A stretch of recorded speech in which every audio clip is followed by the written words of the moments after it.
பிரான்சில் ஒவ்வொரு மாதமும் பல்வேறு மாற்றங்களும் நடைமுறைகளும் அமுலுக்கு வரும் நிலையில் ஆகஸ்ட் மாதம் முதல் அமுலாகும் மாற்றங்கள் தொடர்பில் தகவல் வெளியாகியுள்ளது. பிரபலமான லிவ்ரேயா சேமிப்பு கணக்கின் வட்டி விகிதம் ஆகஸ்ட் 1 முதல் 1.5% இருந்து 1.7% உயர்த்தப்பட உள்ளது. சுமார் 58 மில்லியன் கணக்குகளை கொண்ட இந்த சேமிப்பு திட்டத்தின் வட்டி உயர்வு மக்களிடையே சேமிப்பு ஆர்வத்தை அதிகரிக்கும் என்று எதிர்பார்க்கப்படுகிறது. ஒழுங்குபடுத்தப்பட்ட மின்சார விற்பனைக்கான கட்டணங்கள் ஆகஸ்ட் 1 முதல் சராசரியாக 2.5% அதிகரிக்கிறது. எரிசக்தி ஒழுங்குமுறை ஆணையம் முன்வைத்த பரிந்துரையை அரசாங்கம் ஏற்றுக்கொண்டுள்ளது.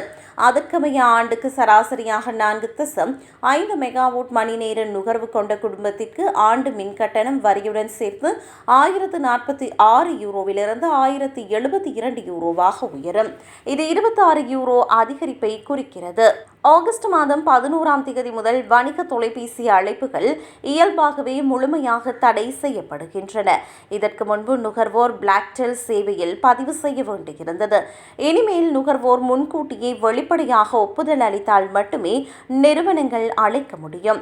6 முதல் 18 வயது வரை பாடசாலை செல்லும் மாணவர்களை கொண்ட குடும்பங்களுக்கு வருமான வரம்பிற்குட்பட்ட கல்வி உதவித்தொகை வழங்கப்படுகிறது.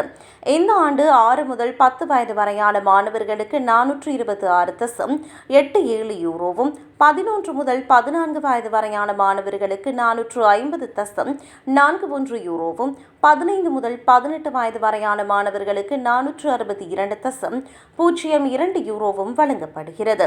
பிரான்சில் ஓய்வு பெற்றவர்களுக்கு ஆகஸ்ட் மாத ஓய்வூதியம் மாதந்தோறும் 9 ஓய்வூதியம் வழங்கப்படும் நிலையில் விடுமுறை நாட்கள் வருவதால் அதில் மாற்றம் செய்யப்பட்டுள்ளது. தனியார் துறை ஊழியர்களுக்கான ஓய்வூதியம் ஆகஸ்ட் 9 ஞாயிற்றுக்கிழமை என்பதால் ஆகஸ்ட் 7 கணக்கில் வரவு வைக்கப்படும் என்று அறிவிக்கப்பட்டுள்ளது.